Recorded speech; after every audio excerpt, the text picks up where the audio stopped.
আচ্ছা, বর্তমানে অনেকে ডিপোজিট করতে পারতেছে না। তো আমার ভিডিওটা সম্পূর্ণ মন দিয়ে দেখবেন, তাহলে আপনার সঠিক নিয়মে ডিপোজিট করতে পারবেন, কোনো সমস্যা হবে না। তো প্রথম কথা হচ্ছে, আমাদের বিকাশে কিন্তু ডিপোজিট উত্তোলনে প্রচুর সমস্যা হচ্ছে। আমরা সবসময় চেষ্টা করব নগদ দিয়ে করার জন্য। চলুন আমি নগদের প্রথম বিষয়টা দেখাই দিই, তারপর বিকাশের বিষয়টা দেখাবো। সো নগদ আমরা সিলেক্ট করব, গোপে সিলেক্ট করা আছে, আমি এখানে 300 টাকা লিখে নিব। হ্যাঁ, 300 লিখে নেব। এখন 300 টাকা লিখে এখানে ডিপোজিটে চাপ দেব। তো আপনি যত টাকা ডিপোজিট করবেন তত টাকা এখানে লিখবেন, লেখার পর ডিপোজিটে ক্লিক করবেন। ওকে, আমি ডিপোজিটে ক্লিক করে দিছি। ক্লিক করে এরকম আসতে পারে অনেক ক্ষেত্রে, কি দেখেন এখানে কোনো মানি ব্যাগ নেই বা কোনো নাম্বার কিন্তু এখানে নেই। তো আমাদের এখন করণীয় কী? করণীয় হচ্ছে এই যে ডান দিকে দেখেন 3টা ফোঁটা দেখছেন উপরে, এটা আপনার আছে, এই 3টা ফোঁটাতে ক্লিক করে দেবেন। এখন এই 3টা ফোঁটাতে ক্লিক করলে আপনাদের হবে কি, এই যে একটা রিলোড নামক অপশন, ঠিক আছে আমি দেখাই। এই দেখেন একটা রিফ্রেশ, একটা ঘোরার মতো অপশন দেখতেছেন, এই অপশনটা ক্লিক করবেন। সো আপনারা যারা টেলিগ্রামে থেকে করবেন সেম এরকম একটা অপশন পেয়ে যাবেন, এখানে থাকবে। আর যারা ক্রোম থেকে করবেন তো এখানে এই যে রিফ্রেশ লেখা দেখতেছেন, বা রিফ্রেশ মানে ঘোরানোর চিহ্নটা তো দেখতে পাচ্ছেন, এই ঘোরানোর চিহ্নটাই আপনারা ক্লিক করবেন, ঠিক আছে। তো আমি ক্লিক করি, দেখি কয়েকবার ক্লিক করবেন, ঠিক আছে। জাস্ট এখানে ক্লিক করে অপেক্ষা করবেন, লোডিং নেবে, সময় নেবে, ঠিক আছে, কয়েক মিনিট। যতক্ষণ না এখানে নাম্বার আসবে, হ্যাঁ, ততক্ষণ আপনারা এই লোডিংয়ে ক্লিক করুন।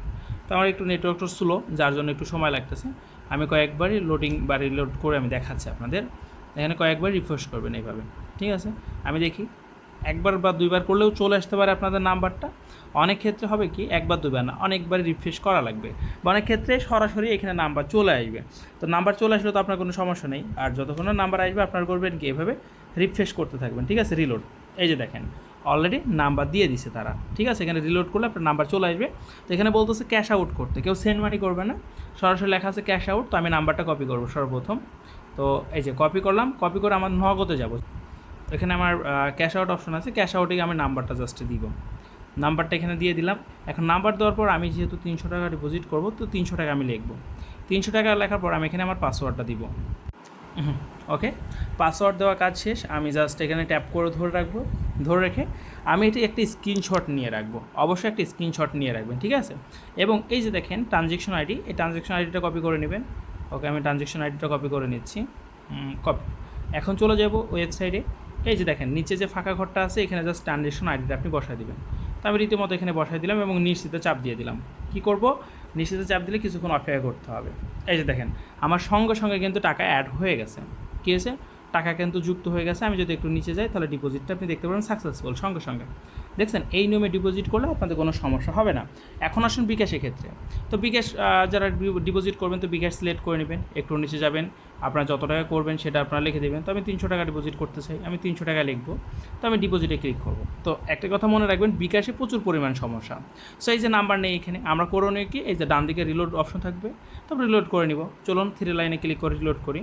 তবে বিকাশের ক্ষেত্রে বেশি পরিমাণ সমস্যা হচ্ছে। তো অনেক ক্ষেত্রে নাম্বার না আসতেও পারে। তো আপনারা করবেন কি, 1 ঘন্টা বা 2 ঘন্টা পর এসে আপনারা ঠিক একই প্রসেসে আপনি দেখবেন নাম্বার দিচ্ছে কিনা, ঠিক আছে। তো নগদ দিয়ে করলে আপনার কোনো সমস্যা হবে না, আশা করা যায় আপনি নাম্বার পাবেন। কয়েকবার রিফ্রেশ করলে আপনি নাম্বার পেয়ে যাবেন, বা সরাসরি করলে আপনার নাম্বার পাবেন। বাট বিকাশের ক্ষেত্রে একটু ব্যতিক্রম, বিকাশে অনেক সময় থাকতেছে, অনেক সময় হচ্ছে না। এই যে দেখেন অলরেডি বিকাশেরও কিন্তু আমি নাম্বার চলে এসেছে রিলোড করে, ঠিক আছে। তো আমি নাম্বারটা কপি করব, এখন আমার বিকাশে চলে যাব। ওকে, বিকাশে চলে আসলাম। বিকাশে এসে আমি জাস্ট ওকে, বিকাশে আমি চলে এসেছি। বিকাশে এসে আমি এখন ক্যাশ আউটে ক্লিক করব, ঠিক আছে। ওকে, ক্যাশ আউটে ক্লিক করে অলরেডি আমার নাম্বার এখানে বসা দিয়েছি, যে নাম্বারটা নিয়ে এসেছে। এখন আমি চলে যাবো এখানে গিয়ে, এখন আমি 300 টাকা যেহেতু ডিপোজিট করবো, আমি এখানে 300 লিখবো এবং এগিয়ে জানে ক্লিক করব। সেখানে আমার পাসওয়ার্ডটা আমি দিয়ে দিব। ওকে, পাসওয়ার্ড দেওয়া শেষ, জাস্ট আমি ট্যাপ করে ধরে রাখবো। এই যে হয়ে গেছে। এখন করণীয় কি আমার, আমি জাস্ট এই ট্রানজ্যাকশন আইডিটা কপি করব। ওকে, ট্রানজ্যাকশন আইডি কপি করে আমার কাজ হবে কি, আমি চলে যাব অ্যাকাউন্টে।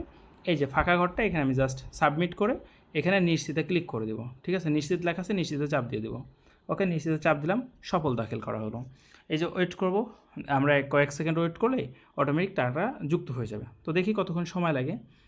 জাস্ট দেখবো এখনও পেন্ডিং হয়ে আছে, ঠিক আছে, যে এখনও পেন্ডিং আছে, আমরা দেখব। ওকে, ডিপোজিট হিস্ট্রি এখনও আসে নাই, আমার অ্যাড হয় নাই। তবে আশা করা যায় কয়েক মিনিট। এই যে দেখেন অলরেডি টাকাটা কিন্তু যুক্ত হয়ে গেছে, জাস্ট কয়েক সেকেন্ড সময় লাগছে, কিন্তু যুক্ত হয়ে গেছে 3700 টাকা। কি এই যে দেখেন কমপ্লিট, ঠিক আছে। এইভাবে আপনারা সঠিক নিয়মে ডিপোজিট করবেন। আর অবশ্যই স্ক্রিনশটগুলো নিয়ে রাখবেন ক্যাশ আউটের।